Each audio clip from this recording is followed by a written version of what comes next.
You're listening to The Globalist, first broadcast on the 19th of February 2026 on Monocle Radio. The Globalist, in association with UBS.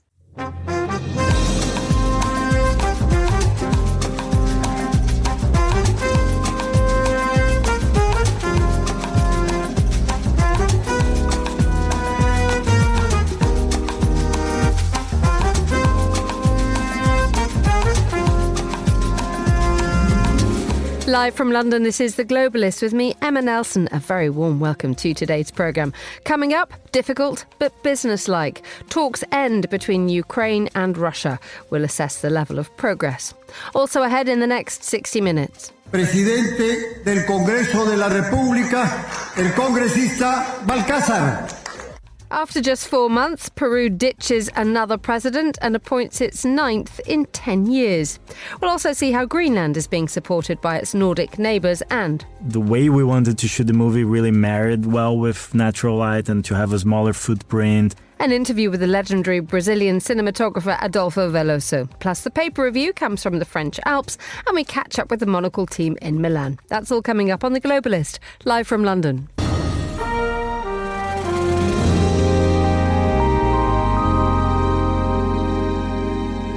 First, a quick look at what else is happening in today's news. A court in South Korea will rule today on insurrection charges against the former president Yoon Suk-yeol over his attempts to impose military rule in 2024.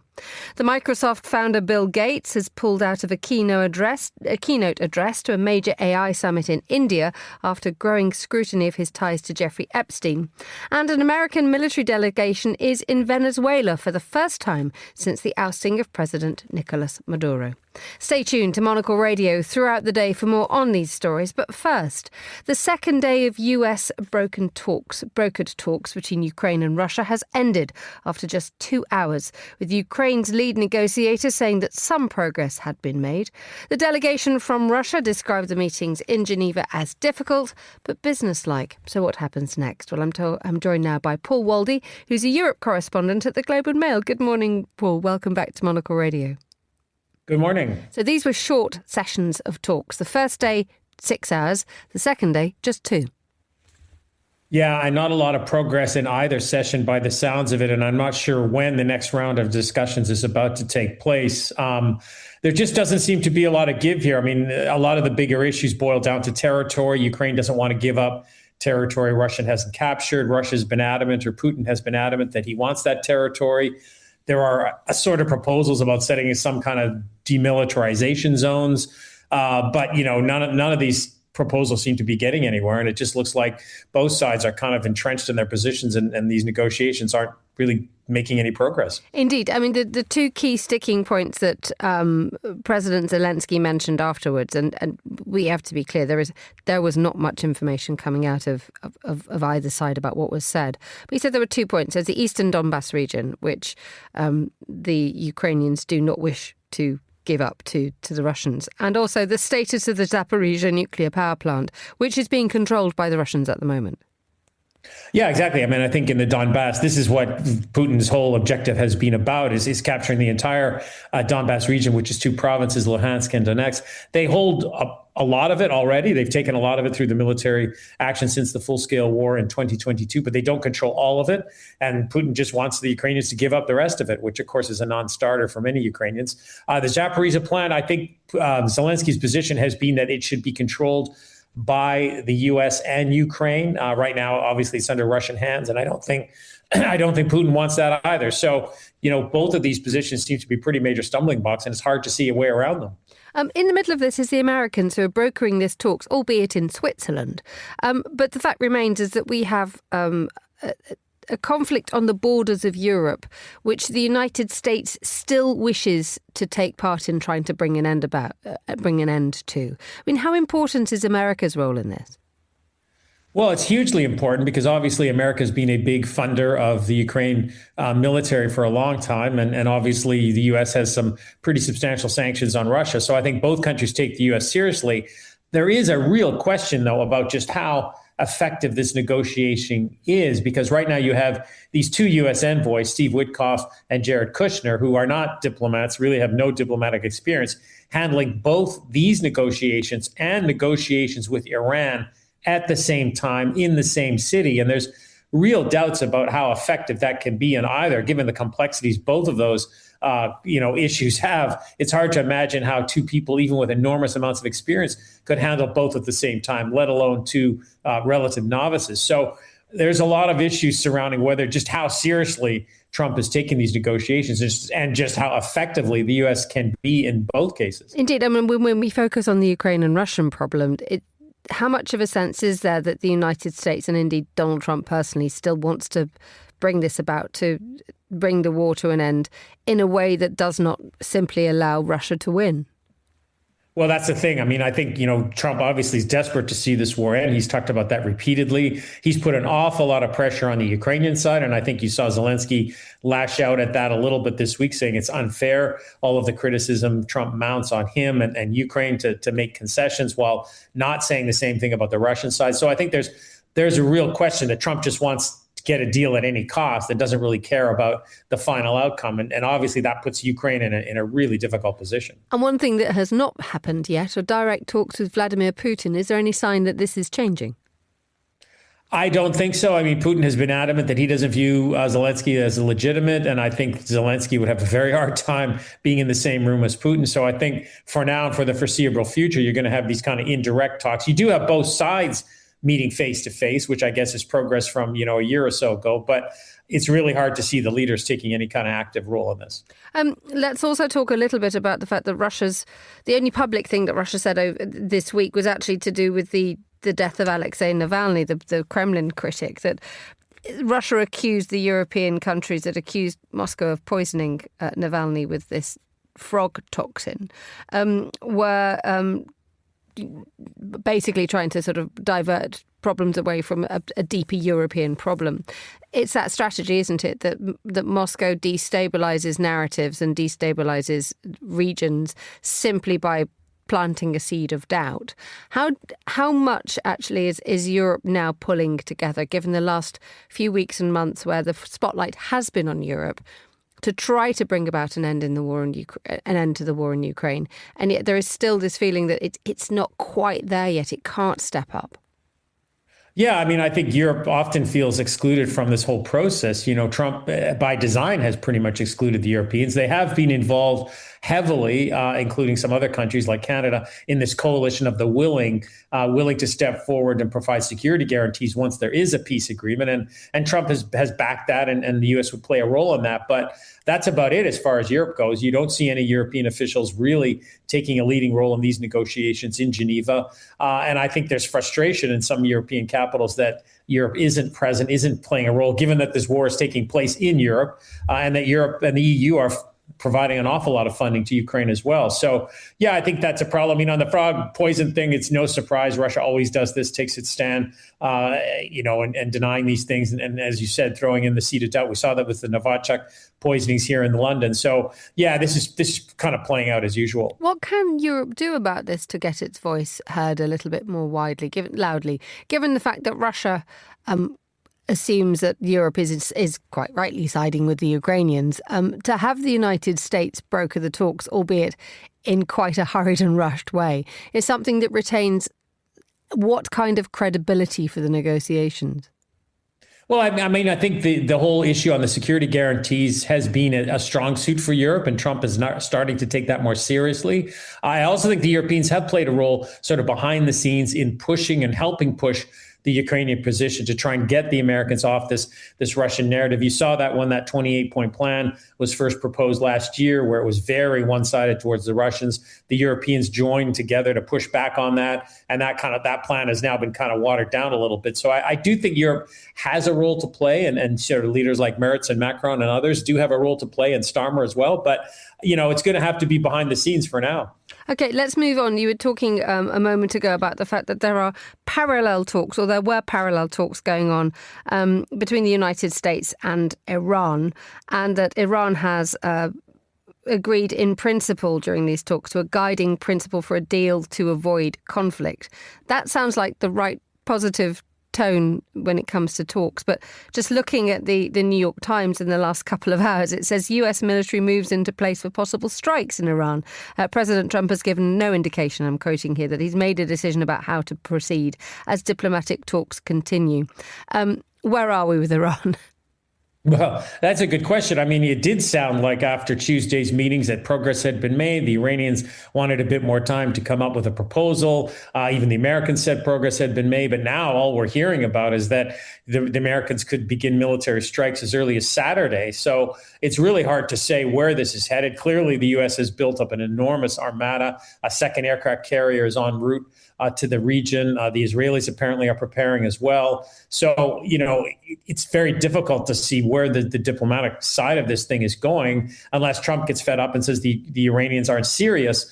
That could lead to some kind of military strike. But even that is questionable because what's the objective?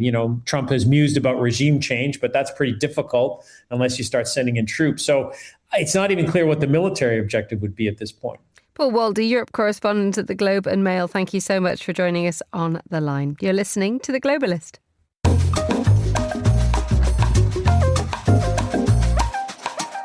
It's 2:11 a.m. in Lima, 7:11 a.m. here in London. Now, it has been 4 months since Peru thought it had found a solution to its presidential problem. José Gerri took office, albeit in an interim capacity, to steady a country which had seen 8 presidents within a decade. It was not to last because in the last couple of days, Peru's Congress removed him from post after it's understood he failed to disclose meetings with Chinese businessmen. But guess what? In the last few hours, we have a new president. So who are they? Well, I'm joined now by Patricia Olliart, who's a senior lecturer in Latin American Studies at Newcastle University here in the United Kingdom. Good morning, Patricia. Hi, good morning. So what went wrong? Thank you for the interview. Pleasure. So what went wrong with José Gerri? Gerri was chosen by a coalition of particular interests that has been in power in Peru since 2016 or 2018 when President Kuczynski was also impeached. And he is part of this group of, we could say, newcomers in politics who represent a set of particular private interests, and they have been transforming the Constitution. There are about 50 articles of the Constitution that has been transformed to capture the judiciary and diminish more and more power from the executive. So Gerri was chosen by this coalition to take us to the elections in April after they decided to get rid of the previous president, Dina Boluarte, who was also part of this coalition. The thing is that they chose Gerri because he was the one who could represent the interests of this coalition better towards the end of this term. But he had really, we could say, obscure interests. He was a lobbyist when he was a congressman, and he just did not have any idea of the institutional implications of being a president. So he carried on with his particular interests, including an accusation of sort of a sex trafficking network within Congress, rape, which is an accusation that was quickly dismissed right before he became president. So his association with people who were, he's a lawyer, so he was the lawyer of some Chinese entrepreneurs who were providers of the state, and he continued this lawyer-client relationship while he was a president. And it's not clear how some film material with a couple of these meetings was leaked, and who took these videos, because they are like in private environments. So once this was leaked, the crisis started. And this is the main reason, the association with private interests and these Chinese entrepreneurs, what triggered the crisis. But there is also all these allegations, some of them well-founded, about also his personal behavior and trafficking of influences using sex. So that's when that came unsustainable, and he had to go. Okay, so Senor Heri is not there to counteract any of these accusations, so we'll just have to leave it there. But we now have a new president in the last few hours. Who are they, and do they stand a better chance of lasting more than 4 months? The new president is also part of this coalition that has no ideological definitions. It's just a coalition of diverse interests. In this case, President Balcázar comes from Perú Libre, the political party that took Pedro Castillo to president, that was a large congressional group, but throughout these years they have been also splitting according to diverse interests. But he was suggested as, let's say, less associated with the conventional ideas about right-wing parties. So he comes as a left-wing man, but that it has been ruling together with this coalition. So what is the likelihood that this will actually last? Because José Heri was an interim president, but now we have a new president, as you mentioned, José María Balcázar. Do we think that there will be any kind of stability? There is a lot of instability already because of the way in which this Congress has been legislating, and basically the country is in the hands of all these petty interests. But apparently it is in their interest to get to the elections because they don't have an alternative for, let's say, turning into a dictatorship with one ruling party, because they can't do that. So it is very likely that we will get to the elections in the midst of a lot of chaos. And also distrust from the population. There are 35 political parties contending for the next elections. What is this doing for the ability for Peruvians to go about their daily lives and indeed to do business? Is there any sense that anybody would like to invest in a country like this at the moment?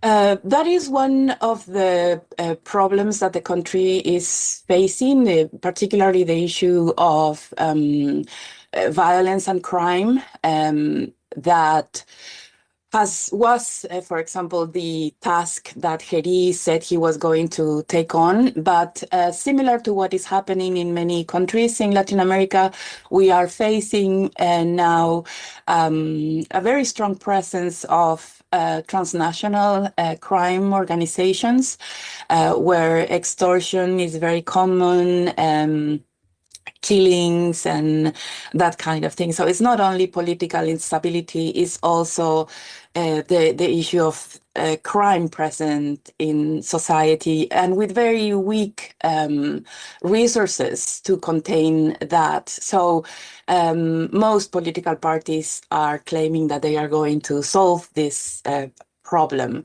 But there is already a very serious problem with not big investors, but everyday small businesses who are now suffering a deep crisis of extortion. For example, everyday small amounts of money, public transport, for example, that in Peru is not funded by the state, but it's a myriad of small companies that run their own buses, and the drivers rent the buses. And so there is a serious problem in big cities, for example, because these drivers are extorted every day for small amounts of money. And if they don't pay, they are killed. So it's in everyday life, people can feel the violence, particularly in the poorest areas in the country. Patricia Olliart, thank you so much for joining us on the line. Patricia is Senior Lecturer in Latin American Studies at Newcastle University. Still to come on today's programme. Russia is never going to be satisfied completely, but it has found a new strategy of how to take control of a state without the very difficult military invasion that it's going through in Ukraine. We hear from Salomé Zourabichvili, the woman who claims to be the legitimate president of Georgia, on how her country lives with threats from Moscow. Stay tuned to The Globalist. Craft is a matter of perspective, a unique outlook, an obsessive attention to detail. With UBS's Chief Investment Office Houseview, we're focused on identifying the latest investment opportunities and market risks to help you achieve your financial goals. So you get the big picture broken down into thought-provoking insights. Delivered daily and curated by over 200 globally connected, locally active analysts. UBS. Banking is our craft.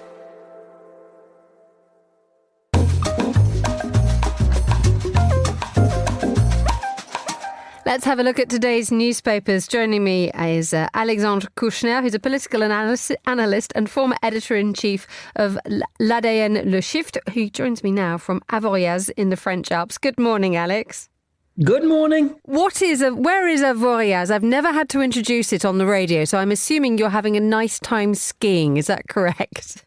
I am not gonna lie, that is true. Excellent. How is it? How's the snow? What have you been up to? Tell us nice things. Well, I can tell you that the snow is fantastic, but there's so much snow going around and it keeps on falling that the resorts are racing to actually secure the slopes. And I'm going to tell you a bit more about that just in a couple of minutes. Excellent. We look forward to that. But in the meantime, you have taken a break. I hope you've removed your skis to look at the papers. What's going on in the French press? Well, French politics are in turmoil as violence escalates, and it's making the headlines in Le Parisien, Le Figaro, and Libération this morning. Today's cover of the weekly magazine L'Express does not mince words. It reads LFI, which is the name of France's far-left party, is a public danger. Le Monde, France's leading newspaper, recounts how the headquarters of the party were evacuated yesterday after a bomb threat was deemed credible, while 10 LFI MP offices have recently been vandalized. And on Tuesday in Châteauroux, a 78-year-old far-right supporter threw grenades and used different firearms against the police. This is incredible, yeah. Alex, because normally protest is natural and normal. It's part of your national DNA. Having great arguments, but the fact that this is spilled over into sort of very specific incidents of violence is quite different, isn't it? Yes, violence has escalated. And although we are a rowdy bunch, that's true.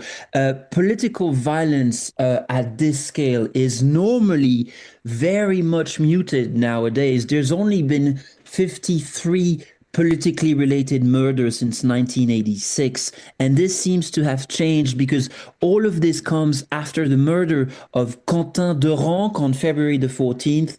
The 23-year-old Christian nationalist died of a brain injury after a street fight with Antifas on the sideline of a far-right protest against a left-wing politician conference at a university in Lyon. French authorities have arrested 11 suspects, including 2 LFI MPs' assistants, but this swift police response did not calm the political debate, and this could have a serious impact on the ability of the different parties of the French left and the French right to ever forge an alliance for the 2027 presidential elections.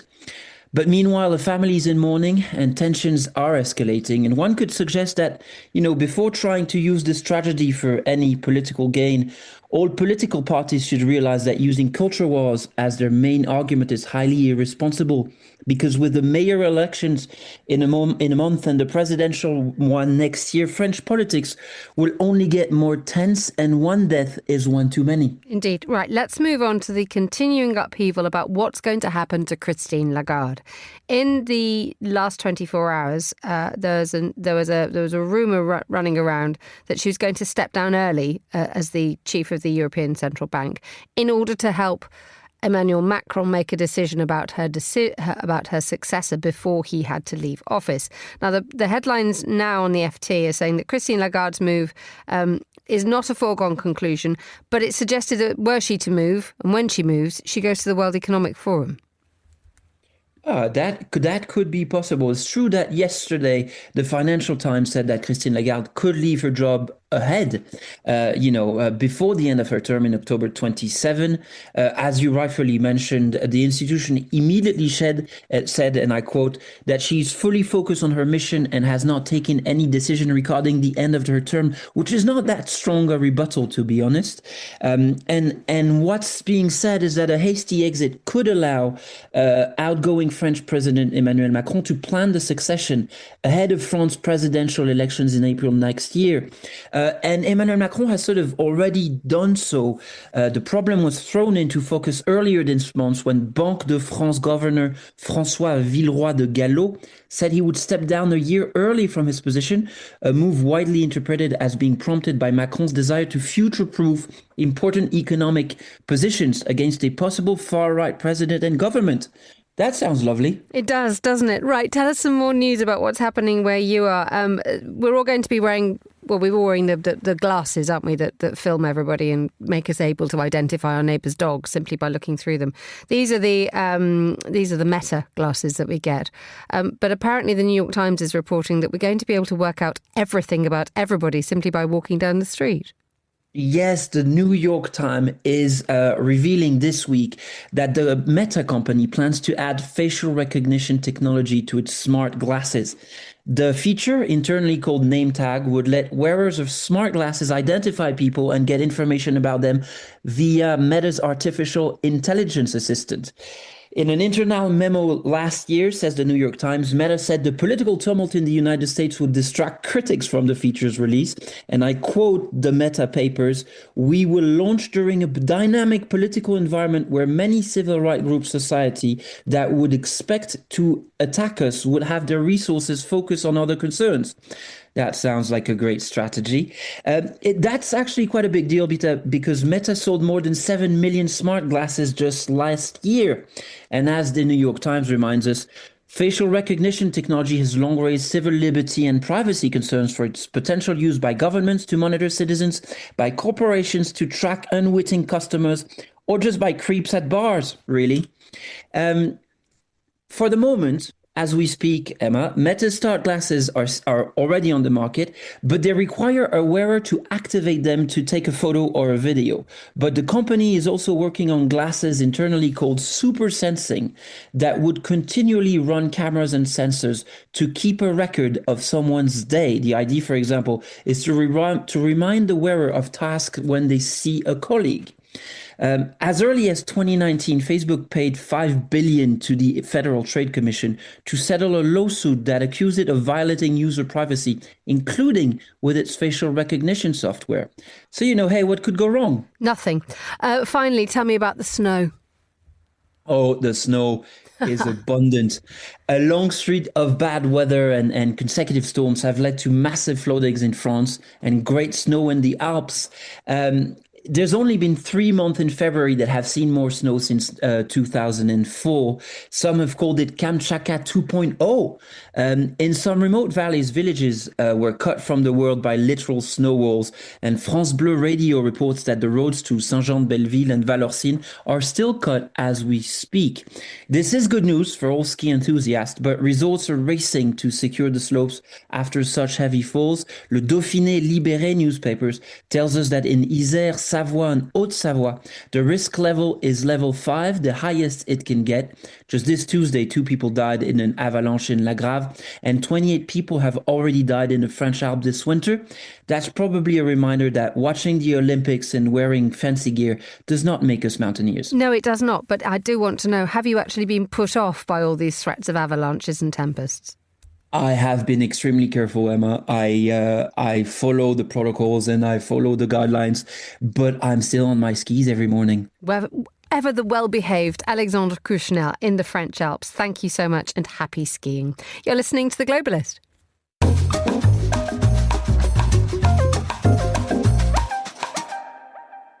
Now, here's what else we're keeping an eye on today. A court in South Korea will rule on insurrection charges against the former president Yoon Suk-yeol later over his botched attempts to impose military rule in 2024. The right-wing politician's declaration triggered street protests and was nullified within hours. The Microsoft founder Bill Gates has pulled out of a keynote address to a major AI summit in India after growing scrutiny of his ties to Jeffrey Epstein. A statement said the decision was taken to ensure the focus remained on the meeting's key priorities. An American military delegation is in Venezuela for the first time since the ousting of President Nicolas Maduro.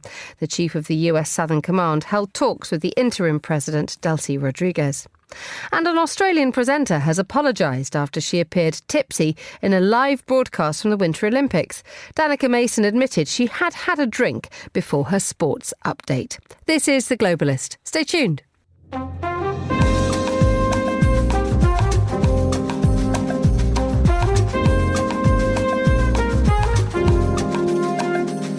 And we can actually bring you a live update on a headline I've just read about Yoon Suk-yeol. He has been sentenced to life in prison.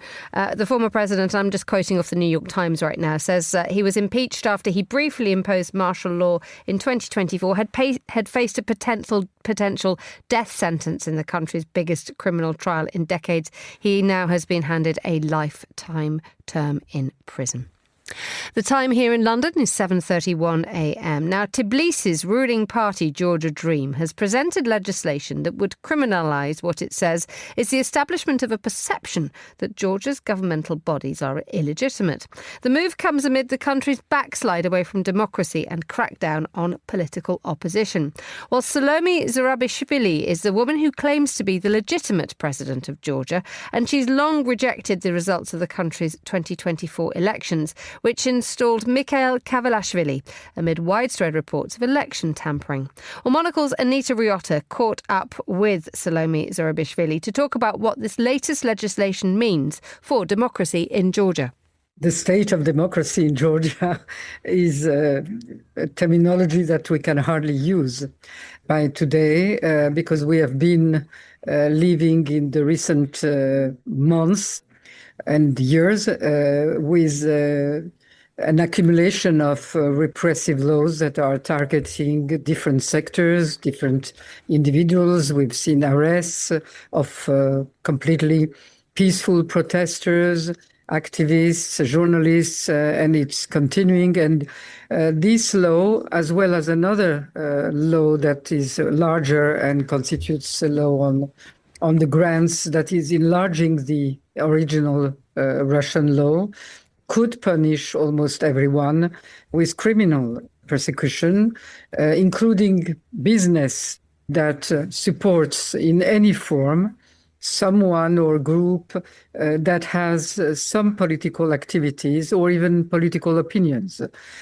So it's really a policy through which they're putting the Damocles sword on all the citizens, and it can be used anytime à la carte against anyone they want to. Of course, they cannot put everyone in jail and in prison, so it's not something that has the intention of creating massive arrests, but it's there to disseminate fear in the first place and also to provide an instrument whenever they want to arrest someone and start criminal procedures.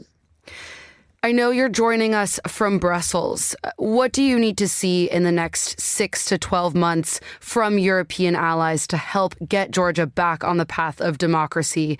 What would you describe as a successful next 6 months? I would start by saying that Georgians are very conscious that they have to count on themselves. They have been seeing in the last period that there are very few instruments that the European Union has or is ready to use to support the Georgian civil society. But at the same time, there are things that can be done. The general discourse is to say that while not engaging with the authorities, they are supporting the civil society. But I think more could be done outside of Georgia to give a better picture of what is happening really support some of the people, for instance, the diplomats that have resigned from the diplomatic service because they were in disagreement with the decision about closing down the European pass. Those people could be supported to have a think tank in Brussels and work on the future prospects for Georgian integration as soon as we come back to the right track.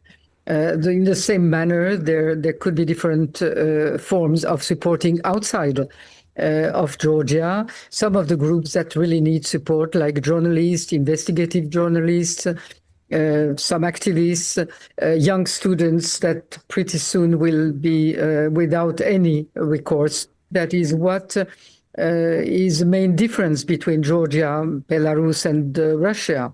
Where we look more and more like a Russian model with our criminals and everything. But the difference is the civil society.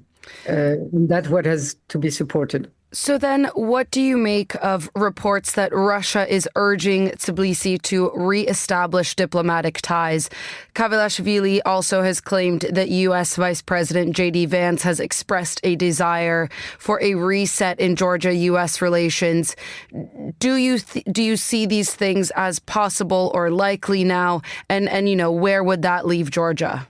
Unfortunately, for what concerned the US and Europe, Georgia is out of the map, and that is a very big concern because falling out of the map is for Georgia losing its historic role in this region and beyond this region. I deplore the fact that Georgia has become a passive object of international relations. And that should not turn to, which is the objective of Russia, the giving up Georgia to Russian influence without any competition and any alternative.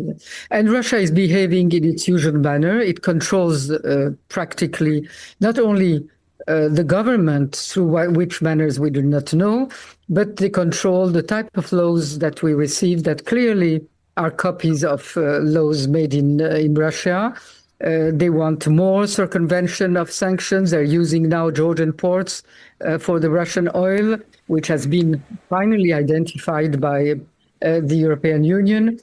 So yes, Russia is never going to be satisfied completely, but it has found a new strategy, which is a hybrid strategy of how to take control of a state without having to go through the very difficult military invasion that it's going through in Ukraine. That was Salomé Zourabichvili there, talking to Anita Riotta. You're listening to The Globalist.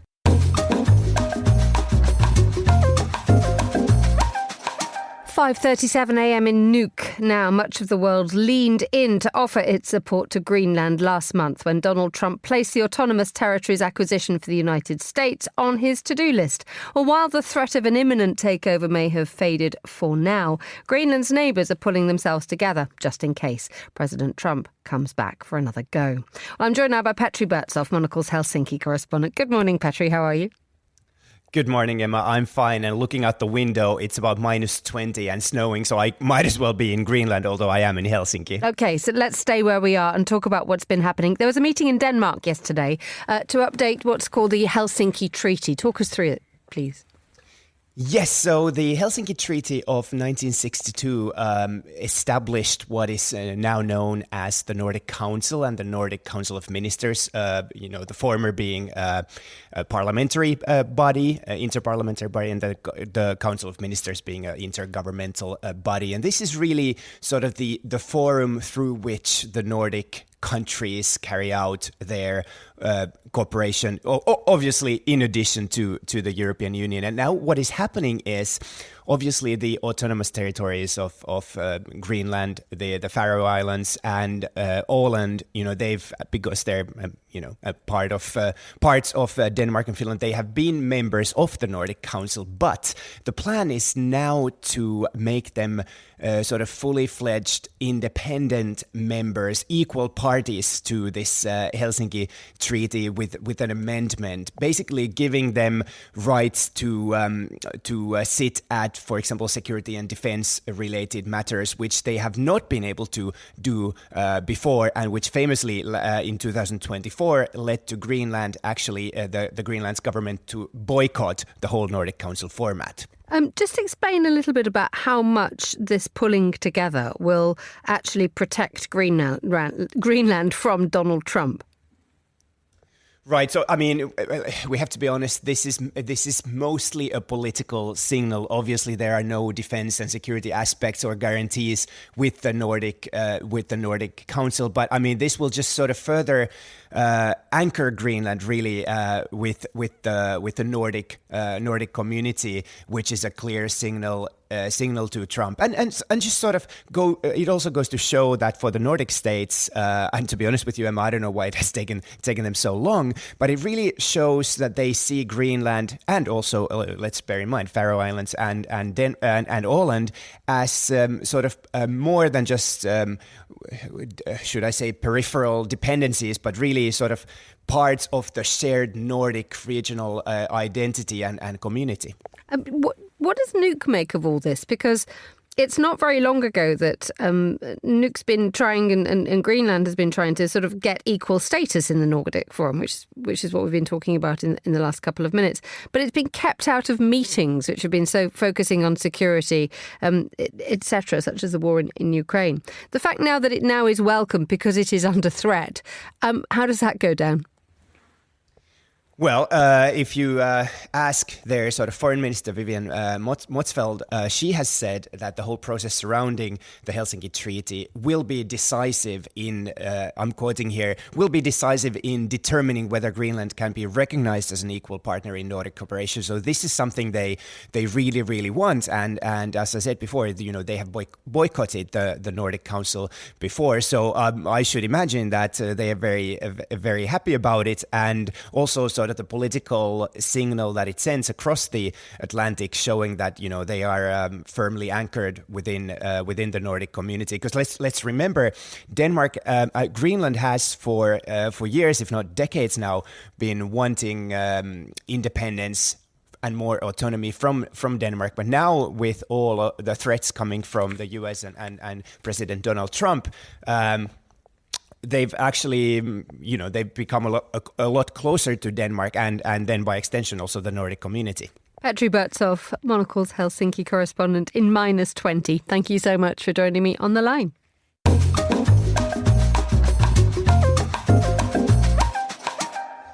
Now, time now for a roundup of stories from Indonesia. And for that, I'm joined by Randy Mulyanto, who's a journalist and founder and head of writer at Red Voice Indonesia. A very good afternoon to you. It's 14:42 where you are? Hi, Emma. Good afternoon from Jakarta. Thank you for having me. Mid-afternoon in Jakarta. What gives it with where you are? That's right. So the first story concerns Indonesia's relations with the United States, as Indonesian President Prabowo Subianto arrived in Washington, D.C. on Tuesday local time. Well, he has three things waiting for him while he's in the States.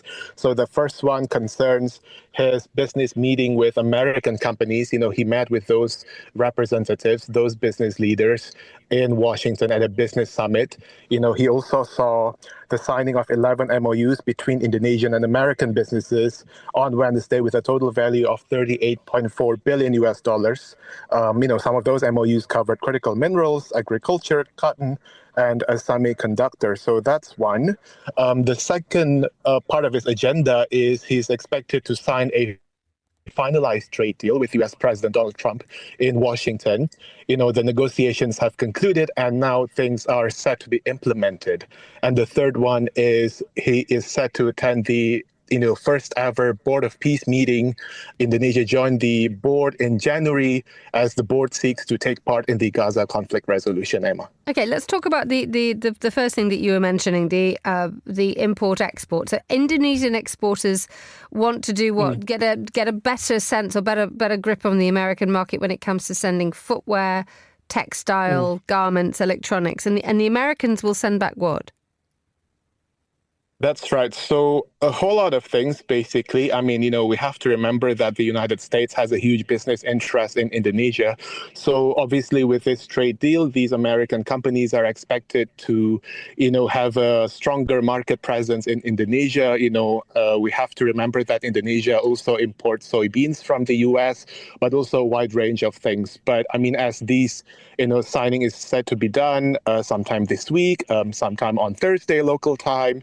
Well, it's going to be Friday in Indonesia. So there are a lot of things that will definitely need to be finalized. Okay, let's move on to the improvements that Indonesia wants to, long-term improvements and plans to improve infrastructure. It is using Chinese money to do this, and it's going to use state funding to repay China for a high-speed rail link. That's right. So Indonesia is set to use public funds to repay China, that's Asia's largest economy, for its first ever high-speed train. The train itself, it basically connects the capital Jakarta and Bandung, which is the capital of West Java province. Basically, West Java is Indonesia's most populous province. So basically another alternative to connect both cities. I mean, it's just less than 200 kilometers. It's actually accessible by car. It's just about 3 hours away by car. But interestingly, the project itself, it does not have, it's not free from controversies, Emma. The project helps with the country's infrastructure development. I took on one when, the free trial phase was run in 2023, but it has its controversies as well. Cost overruns. The project cost at least $7 billion. It's about $1 billion more expensive. And then project delays and evictions of some residents, living between the two cities. Randy Mulyanto joining us on the line from Jakarta. Thank you so much for joining us on The Globalist. IQ, EQ, and AI. 3 components key to the craft of innovation at UBS. Because to stay ahead in a rapidly evolving age, you need a partner with decades of experience, endless passion for the work, and a finger on the pulse of leading technologies, bridging human expertise with artificial intelligence, all to elevate you. UBS. Banking is our craft.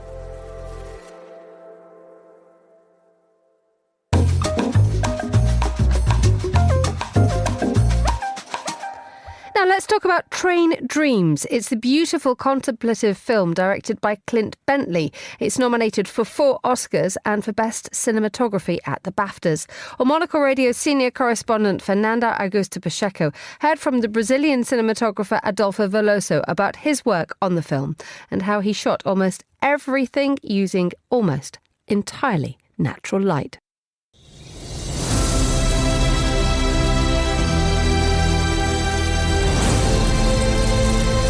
I think that she knows that I'm her daddy. Deep down, she knows it. Even if she doesn't know she knows it yet. Adolfo Veloso, what a pleasure to welcome here to Monocle Radio. As a fellow Brazilian, of course, but I did love Train Dreams. I think it's such a fantastic film. Well, first of all, how are you feeling? You've been nominated for a BAFTA, for an Oscar. That's incredible, right? That is surreal. I keep saying that it's still hard to believe. Sometimes I wake up and I check on my phone to see if it's real. But amazing to be here talking with you. Amazing to be talking with a fellow Brazilian. So it's a shame we can be speaking in Portuguese, but I'll try my best in English. Amazing to be here. Well, my first question to you, of course, the film is directed by Clint Bentley as well. And actually, you've worked with Clint before, so you're kind of friends. You do have a relationship going on there, right? Yes, definitely. We shot a movie together called Jockey in 2019, I think. And it was his first movie. It was a really small movie, like a movie we did with basically like 10 people and a really small budget. So I feel like the struggles of doing a movie like that really got us close. And I feel like we developed a friendship and a sense of it's almost like it's us against the world, because that's what it feels when you're doing such a guerrilla movie. So yeah, we've been friends since, and we've been talking about what to do next. He was after a lot of things after Jockey, until he was offered Train Dreams to adapt, an amazing book by Dennis Johnson. And I'm super happy that he invited me to do it with him again. Because to be honest, I would do anything with him. Like, I would be happy to just... You have that trust. Yeah, totally. Like, I know the director he is. I know that we have common taste in general. I really believe in a lot of things that he believes too. So it is an easy mission to work with him. But I was really surprised by how much I could connect with the story. When he first sent me the script, he was telling me, like, I'm not really sure you're going to connect with the story. It's the story of this American guy living in the beginning of the past century, living in kind of like the middle of nowhere, that it's like building on the construction of train tracks. It's a logger. I'm not sure you're going to connect, you know, coming from Brazil, like completely different reality. And I was really surprised, and he was surprised too when I told him how much I connected with it, because it's basically kind of the same life that I have, like Robert's life, Joe Edgerton's character. It's really similar to a filmmaker life, you know, like being away from your family for several months, working with a bunch of people that you don't know, and then the struggle of coming back home and don't really feeling like you belong when you're back. So there's so many aspects of his life that are similar to a filmmaker life, and especially a cinematographer. And like common themes in the movie, which is like grief and immigration, like so many things that I could connect with that felt a lot like my life. So I was really happy that not only was a project with a director I trust, but also a story I could connect so much. And one thing I was so surprised actually reading this, because when you see the film, of course, it's a beautiful film. It's visually stunning as well. But is it true that the vast majority of it was actually natural light? Yes. It's incredible. Must make your life a bit harder as well. Yes and no. I feel like, again, like there's nothing I feel that beats natural light and its beauty. And we shot everything in Washington State in the US. It's in the Pacific Northwest, which is around where the story is set in the book, or right next to it. And I feel like because we want to, like, I have that problem myself, especially with like period movies. There's so many layers in between you and those characters, you know, like they talk in a different way, they dress in a different way, they live in a completely different way, that I feel like everything you can do to make those layers kind of like less of a problem and kind of lose those layers, the better. I feel like that myself as an observer. So I feel like whenever I'm doing a movie, I try to put myself in that position a bit. So I feel like natural light was a choice to be able to do that a bit also, you know, to feel it more real. Like it's a period movie, but we wanted it to be connectable regardless. So natural light was really important for that. There's something about the way that Clint likes to shoot, to give space to the actors so they can move around and not worry about like C-stands, and we can just follow with the camera. We can also change things as they go, you know, like if we had the scene scripted to shoot inside, but it feels bad outside for some reason, because the light is beautiful outside, or because the scene doesn't make sense anymore inside because of what the actors are doing, like, or like random things, like we shot a lot with like kids and animals, and all those things are really uncontrollable somehow, you know, like you can't really ask for a 2-year-old to read the script and follow it. So I feel like you always need to be open to change things in a way, and Clint does that really well. And I feel like all those aspects of the way we wanted to shoot the movie really married well with natural light, and to have a smaller footprint, to be able to keep shooting and not worry about like changing the lighting and then lose an hour and everything breaks and the whole mood breaks just because you want to change the lighting or anything like that. And that was a Brazilian cinematographer, Adolfo Veloso, there, talking to Monocle's Fernanda Augusta Pacheco. Train Dreams is out now on Netflix. You're listening to The Globalist on Monocle Radio.